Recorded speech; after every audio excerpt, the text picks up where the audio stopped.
My name's Adam Rondina. I'm a nurse and I'm stationed at Naval Medical Readiness Training Center, Camp Lejeune. I'm currently stationed out of the Acute Respiratory Clinic, which also functions as a COVID test site. But I'm also on standby hold orders through 2nd MARDIV to possibly deploy out and administer vaccines to America.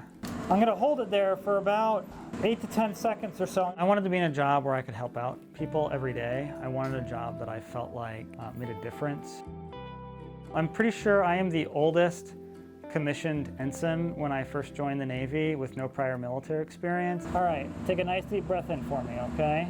I commissioned when I was 34, which is pretty old in the realm. From us for a few days. The number one question I get asked by people is, how can you do that? How can you work those hours? We're military, we don't have an option. Thank you. I've learned a lot in that. I've learned a lot of tenacity. I've learned that I have a great ability to meet what needs to get met and to be receptive to change, and then how to continue to grow along the process.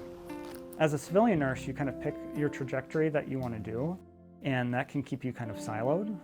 The military sometimes opens up doors that you hadn't prior considered, and that's an aspect of it that I really enjoy. My name's Adam. I'm one of the nurses here. This is my 2nd Marine Corps station, and I only want to see and experience more.